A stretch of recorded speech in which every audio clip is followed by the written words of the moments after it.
प्रश्न number 106, Avesta और ऋग्वेद में समानता है। अवेस्ता किस क्षेत्र से संबंधित है? ईरान से, भारत से, इजराइल से, मेदा से। मेदा को यहाँ पे इन्होंने मिस्र की जगह मेदा कर रखा है।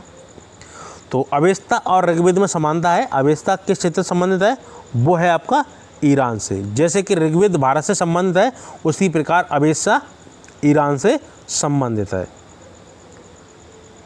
अगला प्रश्न 107, सिंधु घाटी सभ्यता के लोग नंबर ए ताम्र सिक्के का प्रयोग करते थे, नंबर बी सुमेरिया के साथ व्यापारिक संबंध रखते थे, नंबर सी किसी धर्म का अनुसरण नहीं करते थे, नंबर डी दास प्रथा अपनाते थे।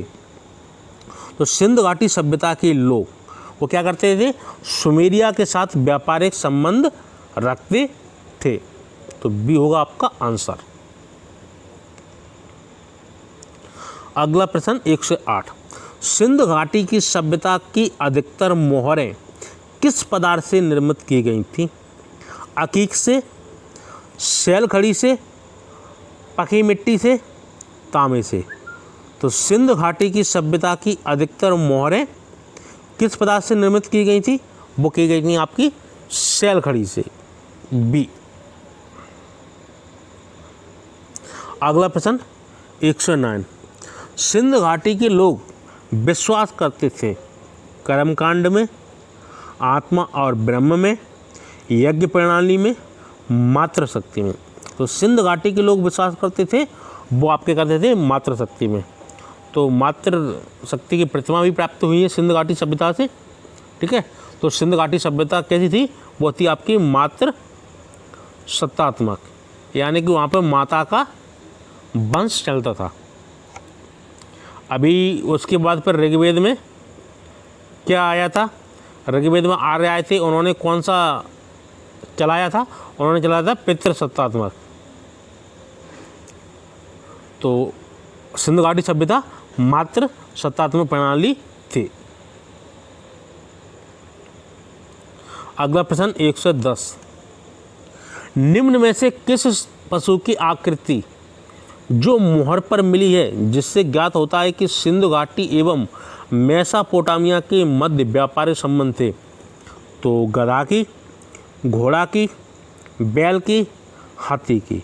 तो निम्न में से किस पशु की आकृति जो मोहर पर मिली है जिससे ज्ञात होता है कि सिंधु घाटी एवं मेसोपोटामिया के मध्य व्यापारिक संबंध थे? तो वो थे आपके सी, यानी कि बैल की आकृति जो मोहर पर मिली है वो दोनों जगह मिली है। कहाँ पे भी? तो आपके सिंधु घाटी सभ्यता में भी और मेसोपोटामिया में भी।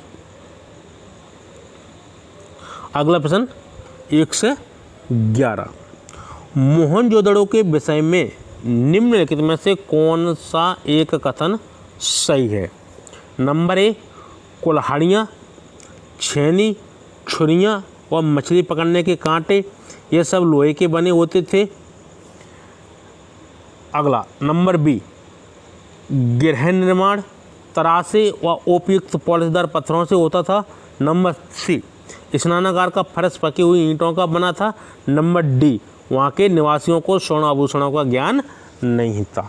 तो आपका प्रश्न क्या है? वो है आपका मोहनजोदड़ो के विषय में निम्नलिखित में से कौन सा एक कथन सही है? तो इसमें प्रश्न में क्या कथन सही नहीं होना चाहिए। ठीक है, नहीं होना चाहिए। वो क्या है कथन, कौन सा कथन सही है? ये गलत है। इसमें प्रश्न में होना चाहिए मोहनजोदड़ो के विषय में निम्नलिखित में से कौन सा ये कथन सही नहीं है जी। तो कुल्हाड़ियाँ, छेनी, छुरियाँ और मछली पकड़ने के कांटे ये सब लोहे के बने होते थे।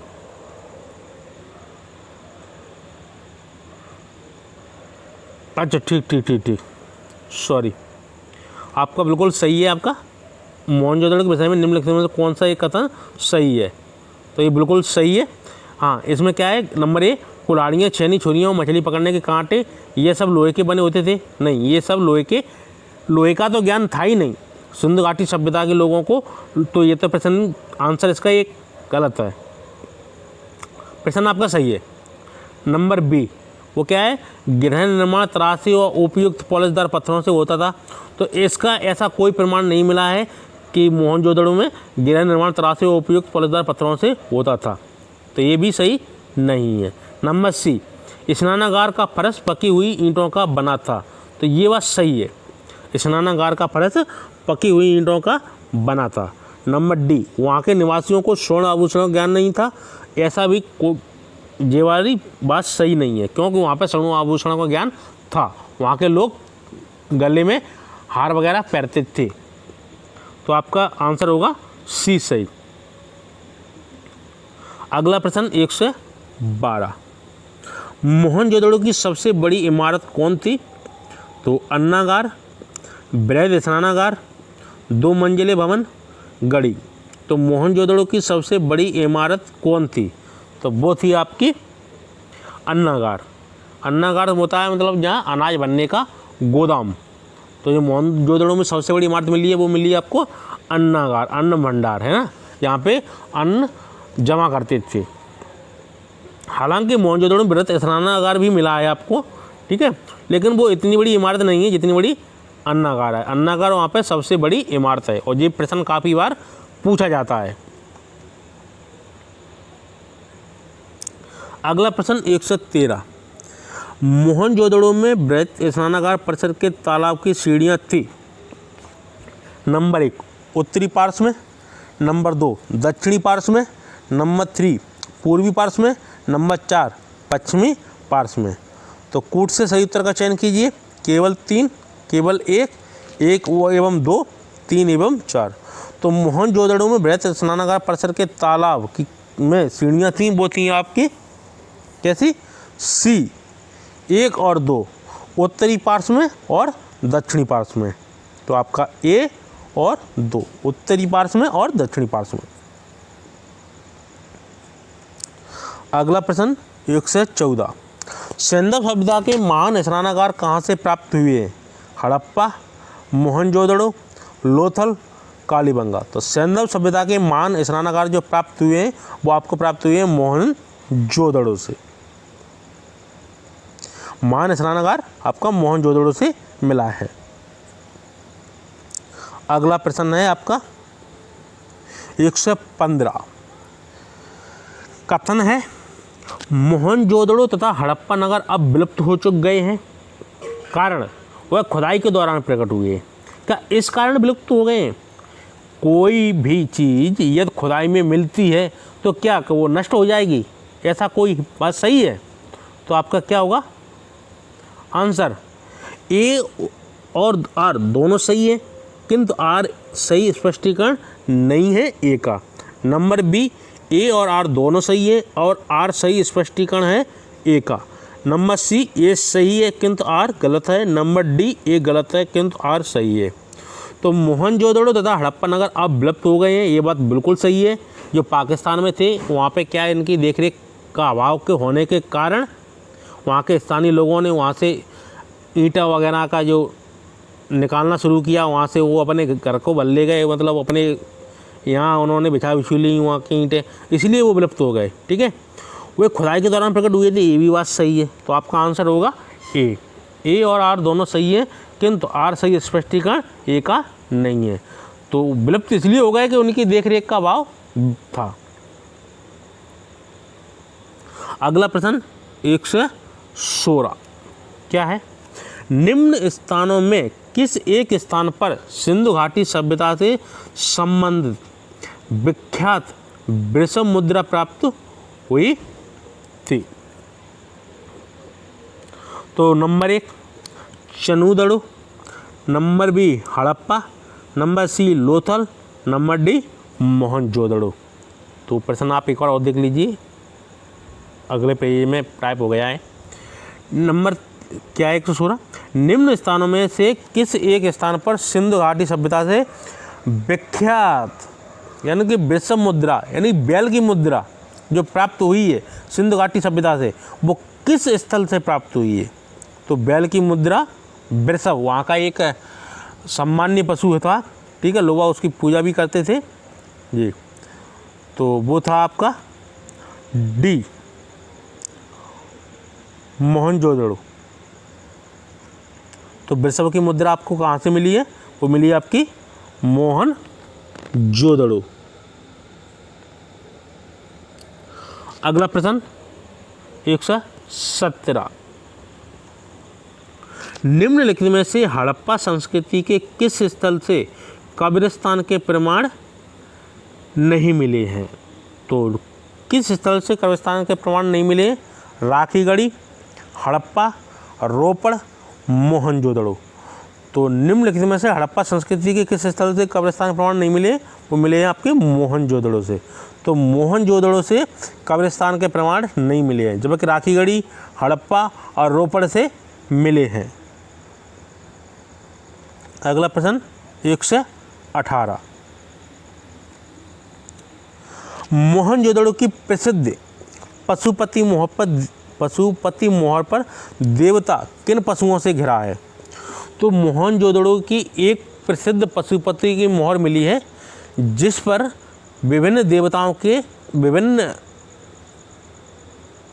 पशुओं से चित्र मिले हुए हैं। यानी कि जो पशुपति की मोहर है वो वहाँ पे एक देवता का था, जैसे कि आज काठमांडू वगैरह में भी है आपका स्थान पशुपति नाथ का मंदिर जी। तो उस पर किस किस पशु के चित्र अंकित हैं? तो वो हैं आपके नंबर 1 चीता, सर्प, गेंडा तथा बैल। नंबर बी भैंसा, गेंडा, भेड़ तथा चीता। नंबर सी सिंह, गेंडा, बैल तथा घड़ियाल। नंबर डी चीता, गेंडा, भैंसा तथा हाथी। तो मोहनजोदड़ो की प्रसिद्ध पशुपति मोहर पर देवता किन पशुओं से घिरा है? तो वो घिरा है आपका नंबर डी चीता है, गेंडा है, भैंसा है तथा हाथी है।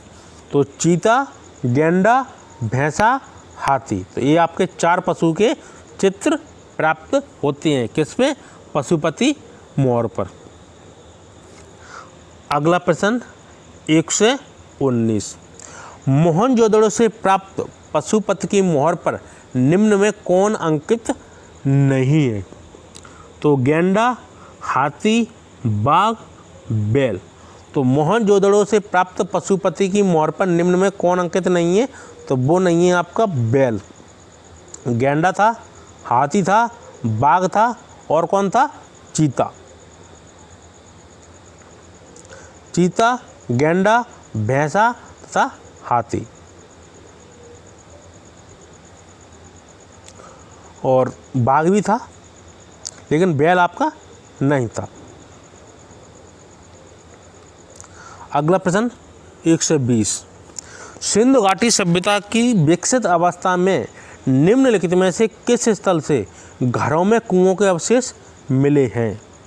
तो वो कौन सा सिंधु घाटी सभ्यता का स्थल है जहाँ से घरों में कुओं के अवशेष मिले हैं? तो वो है आपका कालीबंगा, हड़प्पा, लोथल, मोहनजोदड़ो। तो ये आपके 4 ऑप्शन हैं, आपको बताना है कि कौन सा सही है। तो जहाँ से कुओं के अवशेष मिले हैं वो स्थल है आपका मोहनजोदड़ो। अगला प्रश्न 121, निम्नलिखित में से कौन सा एक हड़प्पा का बंदरगाह है? तो लोथल है, सिकंदरिया है, माँ स्थानागढ़ है, नागपत्तनम है। तो निम्नलिखित में से कौन सा एक हड़प्पा का बंदरगाह है? तो बंदरगाह था आपका लोथल। तो लोथल किस नदी से जुड़ा था? भोगवा नदी से। और लोथल कहाँ पे है? वो है आपका गुजरात में, ठीक है जी। और ये भोगवा नदी से संबंधित था। तो आपका आंसर होगा पहला। अगला प्रश्न 122, हड़प्पा संस्कृति के निम्नलिखित में से कौन से स्थल कच्छ प्रदेश में स्थित हैं? तो number 1 Desalpur, number 2 Dholavira, number 3 Lothal, number 4 रोजती। नीचे के कूट से सही उत्तर का चयन कीजिए। तो ए 3 एवं 4, बी 1 एवं 2, सी 1, 2 एवं 3, डी 1, 2, 3, 4। तो हड़प्पा संस्कृति के निम्नलिखित में से कौन से स्थल कच्छ प्रदेश में स्थित हैं। तो वो हैं आपके 1 और 2, देशुलपुर और धौलावीरा। तो ये आपका किस में आंसर है? बी में।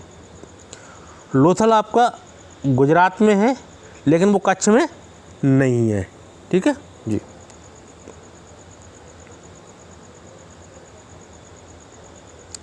अगला प्रश्न 123, कांसे की नर्तकी की मूर्ति उत्खनन द्वारा प्राप्त हुई है? ये आपका मोस्ट इंपोर्टेंट प्रश्न है। Number A Harappa, Mohenjodaro, Chanhudaro, Kalibangan. तो कांसे की नर्तकी की मूर्ति, ठीक है, जो उत्खनन द्वारा प्राप्त हुई है वो हुई है आपके मोहनजोदड़ो से। ये काफ़ी बार एग्जाम में पूछा गया प्रश्न है। अगला प्रश्न 124, मोहनजोदड़ो निम्नलिखित में से कहाँ पर स्थित है? तो भारत के पंजाब राज्य में, भारत के गुजरात राज्य में, पाकिस्तान के सिंध प्रांत में, अफगानिस्तान में। तो मोहनजोदड़ो निम्नलिखित में से कहाँ पर स्थित है? वो है आपका पाकिस्तान के सिंध प्रांत में। Number C. अगला प्रश्न है 125, मोहनजोदड़ो स्थित है गुजरात में, पाकिस्तान के सिंध प्रांत में, पंजाब में, अफगानिस्तान में। तो मोहनजोदड़ो स्थित है आपका पाकिस्तान के सिंध प्रांत में।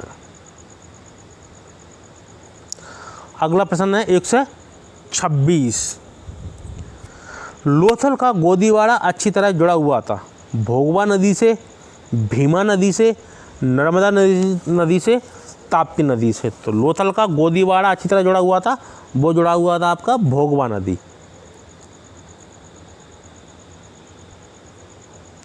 अगला प्रश्न 127, युग्म समाधान का साक्ष्य प्रस्तुत प्राप्त हुआ है हड़प्पा से, मोहनजोदड़ो से, लोथल से, रंगपुर से। तो युग्म समाधान का साक्ष्य प्राप्त हुआ है वो हुआ है आपका लोथल से। लोथल कहाँ है आपका? गुजरात में। ठीक है। अगला प्रश्न 128, किस स्थल से युगल स्त्री पुरुषों के समाधानों का साक्ष्य प्राप्त हुआ है? तो वो आपका कहाँ से हुआ है? वो है आपका लोथल से हैं जी। ये कि ठीक है, किस स्थल से युगल स्त्री पुरुषों के समाधानों का साक्ष्य प्राप्त हुआ है? तो आपके आंसर थे इसमें जो हमने लिख नहीं पाए, एक और आप आंसर देख लीजिए। ये था हड़प्पा का कब्रिस्तान,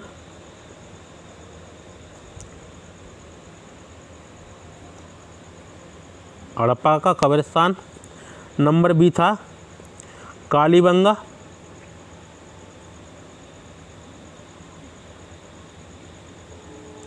नंबर सी था आपका मोहनजोदड़ो।